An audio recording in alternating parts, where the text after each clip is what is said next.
नमस्कार दोस्तों, राधे राधे, हरे कृष्णा। चीगोज रेसिपीज में एक बार फिर से आप सबका स्वागत है और आप सभी को दामोदर मास यानी कि कार्तिक मास की हार्दिक शुभकामनाएं। भगवान श्री दामोदर आपके अंदर शांति लाए, आपको ढेर सारी खुशियां दे, ताकि आप ये जो पूरा महीना है बिल्कुल मन से, श्रद्धा से, भाव से स्नान करें, दान करें, तप करें, चिंतन करें, मनन करें। तो बस मैं यही कामना करती हूँ भगवान श्री दामोदर से। तो अब सुबह के बज रहे हैं 5। तो मैंने बताया ही था कि पहला दिन का मेरा जो भी रूटीन होगा आप लोगों के साथ शेयर करूँगी। तो स्नान आदि करके मैंने अपनी जो तैयारी है वो कर ली है। तो जो पूजा के बर्तन थे वो मैंने रात को ही साफ करके रखे थे। तो इसके अंदर थाली में रोली, मोली, चावल, फल, दिया, इन सब की तैयारी मैंने कर ली है। तो अब मैं करूँगी, बालकनी में मैंने पथवारी लगाई है। तो पथवारी कैसे लगाई थी, कल शाम को लगाई थी, आप देख ही रहे, साइड में आपको देखने को मिली है। तो बाकी सामान भी मैंने रख दिया है। तो पूजा की थाली, सब सामान इकट्ठा कर लिया मैंने। दूध है कच्चा और उसमें पानी मिक्स किया हुआ, दही है, कार्तिक महात्म्य है और जो कथाएं मैं यहाँ बैठकर करूँगी वो है। और अभी मैं शालिग्राम जी को भी यहाँ विराजमान करूँगी और तुलसी का पौधा मैंने यहाँ रख ही दिया है। और अभी मैं रखूँगी यहाँ आंवले का पौधा भी।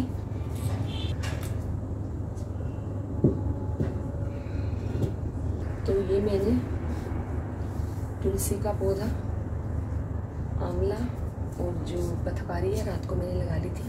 और अब मैं करूँगी पूजा। तो सुबह सुबह का समय पूजा करना बहुत अच्छा लगता है, क्योंकि बाहर बिल्कुल अंधेरा होता है, बहुत शांति होती है। तो चंद्रमा भी देखिए बालकनी में से साफ नज़र आ रहा है। तो जब सुबह सुबह का ये नज़ारा होता है, एकदम अंधेरा चारों तरफ, लेकिन चंद्रमा का नज़र आना बहुत शांति देता है। और सुबह उठकर पूजा करना बहुत अच्छा लगता है। और कार्तिक मास में तो वैसे ही बहुत उत्साह होता है, उमंग होता है। और जब पूजा करते हैं तो आनंद भी बहुत आता है भजन कीर्तन करने में।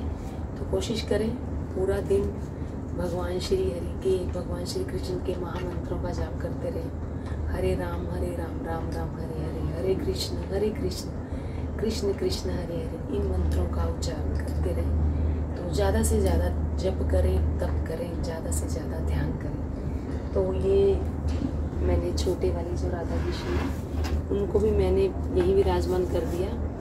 तो कहते हैं कि तुलसी के नीचे अगर हम भगवान श्री हरि यानी कि भगवान श्री कृष्ण और राधा जी की पूजा करते हैं तो हमें अच्छा फल मिलता है। और हमें अच्छा फल तो क्या, जो चीज़ हमें करने में अच्छी लग रही है, जो पूजा हमें करने में अच्छा लग रहा है, तो ऑटोमेटिकली हमारे अंदर से जो भाव हैं वो भी अच्छे आएंगे। हाँ, जिस चीज़ को करने में हमें अच्छा लग रहा है, ठाकुर जी की सिर्फ पूजा करने में हमें अच्छा लग रहा है, तो बस यही कहना चाहूँगी कि सुबह जल्दी उठे, पूजा करें। ठाकुर जी, शालिग्राम जी को मैंने विराजमान कर दिया। अब मैं शालिग्राम जी को विराजमान करूँगी तुलसी जी में, जिसका बहुत महत्व है। तो जैसे अभी तुलसी जी में मैं जल दूँगी तो शालिग्राम जी का भी स्नान हो जाएगा। उसके बाद इनको पोंछकर इनके जो तिलक है वो लगा दिया जाएगा। तो बस अब मैं पूजा शुरू कर रही हूँ। तो सबसे पहले मैं पथवारी को साफ करूँगी, ओम गं गणपते नमः बोलते हुए।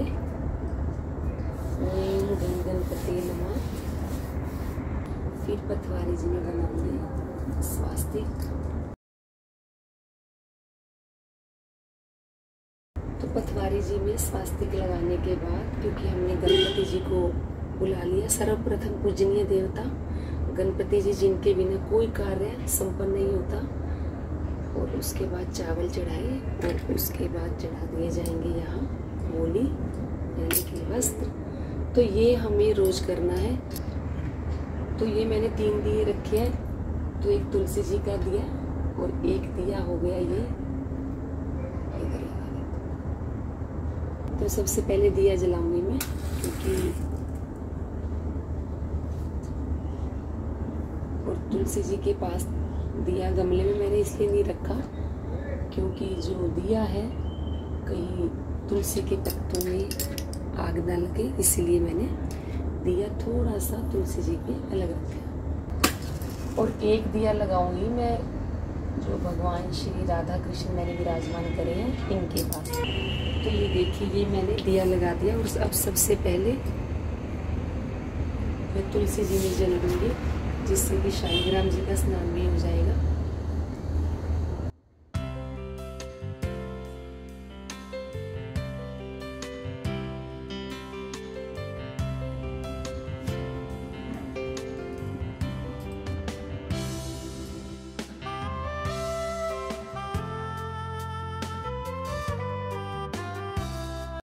तो ये मैंने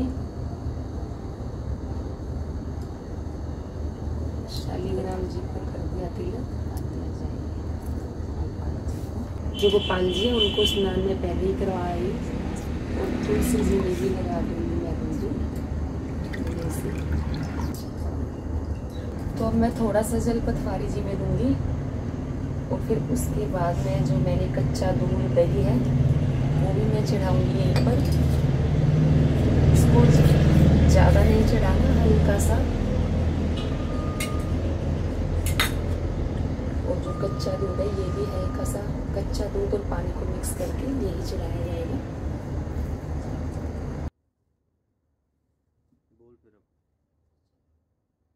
तो जो फल, सिंघाड़े और मूली तो ये जरूर चढ़ाने चाहिए। तो कोई भी फल ले लो, सिंघाड़े कोशिश करें रोज चढ़ाएं, मूली रोज चढ़ाएं। तो मैंने दक्षिणा भी चढ़ा दिया और सबसे पहले आरती करूंगी गणपति जी की। तो गणपति जी की आरती के बाद होगी तुलसी जी की आरती, भगवान श्री कृष्ण की जो भी मैं आरती करती वो करूंगी। उसके बाद जो भी कथाएं हैं वो करूंगी। कार्तिक महात्म्य है वो पढ़ूंगी। थोड़ी सी जो मैंने भागवत शुरू की हुई है श्रीमद् भागवत पुराण वो पढ़ूंगी। और जो मैंने बाल गोपाल का श्रृंगार है, घर के मंदिर की पूजा है वो हो चुकी है, वो भी आपको थोड़ी सी जल्दी देखने को मिल जाएगी। फिर सारी पूजा के बाद मैं करूँगी 11 बार या 21 बार पथवारी जी की परिक्रमा, मंत्रों का जाप करते हुए या हरे राम राम राम हरे हरे बोलते हुए या ओम नमो भगवते वासुदेवाय बोलते हुए जो ये पथवारी मैंने बनाई है इसकी करूँगी परिक्रमा, जिससे कि तुलसी जी की भी परिक्रमा हो जाएगी और जो आंवला रखा है उनकी भी परिक्रमा हो जाएगी। जय गणेश जय गणेश जय गणेश देवा, तुलसी महारानी नमो नमो, की पटरानी नमो नमो, ठाकुर जी की प्यारी नमो नमो। फिर आरती कर देते हैं राधा कृष्ण की।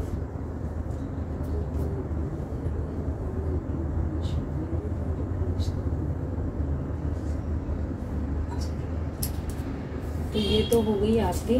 तो सबसे पहले गुरुदेव से विनती की जाती है कि सतगुरु प्यारे से मिलन कैसे होए, खिड़की तो चारों बंद पड़ी। सबसे पहले ये बोला जाएगा।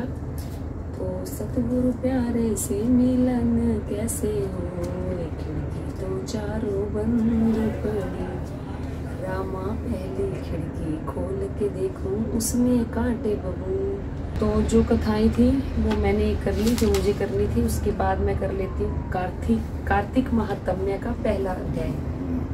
नैमिषारण्य तीर्थ में श्री सूत जी महाराज 88,000 श्लोकादिक ऋषियों से बोले, अब मैं आपके सामने कार्तिक महात्म्य की श्रेष्ठ कथा कहता हूँ, जिसे सुनकर मनुष्य सब प्रकार के पापों से छूटकर वैकुंठ को प्राप्त कर लेता है। तो मैंने कार्तिक महात्म्य भी पढ़ लिया है। तो मेरी जो पथवारी की पूजा है ये संपन्न हो गई है और अब मैं करूँगी परिक्रमा पथवारी जी की।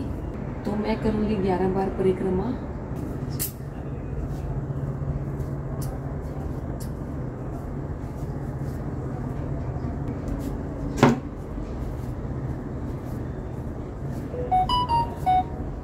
तो जी 1-2 सवाल आप लोगों के ले लेती हूँ कि वैसे पूजा करते करते दिन भी निकल ही गया है।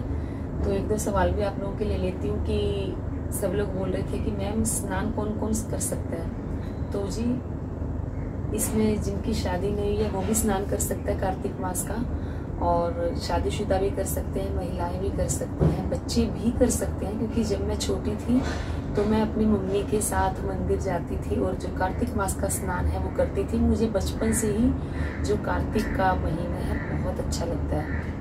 तो बच्चे भी कर सकते हैं। अच्छा है, अगर आप करते हैं तो अपने बच्चों को भी अपने साथ कार्तिक मास में स्नान जरूर करवाएं, ताकि उन्हें भी पता चले कि कार्तिक मास की क्या महत्ता होती है। तो बस यही कहना चाहूँगी, लड़के भी कर सकते हैं, पुरुष भी कर सकते हैं कार्तिक मास का स्नान। ऐसा नहीं कि खाली जो औरतें हैं वही कर सकती है, ऐसा कुछ भी नहीं है। तो कार्तिक मास का स्नान कोई भी कर सकता है, क्योंकि भगवान की पूजा पर सभी का बराबर हक है। तो बस एक ये जो आपकी थोड़ी सी कंफ्यूजन थी, ये मैंने दूर कर दी। तो आज की जो मेरी पूजा थी वो मैंने आप लोगों को दिखाई कि मैं कार्तिक के महीने में सुबह सुबह की मेरी क्या दिनचर्या होती है, सुबह की पूजा पाठ कैसे होती है। कोशिश करूँगी शाम को भी जब मैं तुलसी जी में दिया लगाऊंगी और तुलसी जी की परिक्रमा करूँगी, वो भी मैं आप लोगों के साथ शेयर करूँ। कहते हैं कि 108 परिक्रमा करो तो बहुत ही अच्छी होती है। तो अगर आप कर सको तो 108 परिक्रमा जरूर करो। जरूरी नहीं है कि सुबह ही आपको करनी है। जैसे तुलसी जी विराजमान है तो संध्या के समय भी आप 108 परिक्रमा कर सकते हैं। जब आपको समय मिले तब आप तुलसी जी की परिक्रमा कर दें। मतलब ये है कि कार्तिक का महीना इतना पवित्र होता है, इतना पवित्र होता है कि पूरे दिन में आप पूरा दिन भजन करें, कीर्तन करें, ध्यान करें, मंत्रों का उच्चारण करें। तो बस पूरे दिन में कभी भी आप तुलसी जी की परिक्रमा कर दें। नहीं तो संध्या के समय जब आप तुलसी जी में दिया लगाएंगे 108 परिक्रमा तुलसी जी की तब कर लें। तो क्योंकि सुबह थोड़ा समय कम होता है, पूजा पाठ ज़्यादा होता है। तो बस ये कहना चाहूँगी, ये थी मेरी साधारण सी सरल सी पथवारे की पूजा, कार्तिक मास की पूजा, जो मैंने आप लोगों के साथ शेयर की। उम्मीद करती हूँ आपको जरूर पसंद आई होगी। तो लाइक करें, शेयर करें, चैनल को सब्सक्राइब करना बिल्कुल ना भूलें। हमेशा की तरह अपने सुझाव देते रहें। आज के लिए इतना ही, फिर मिलते हैं। धन्यवाद। हरे कृष्ण।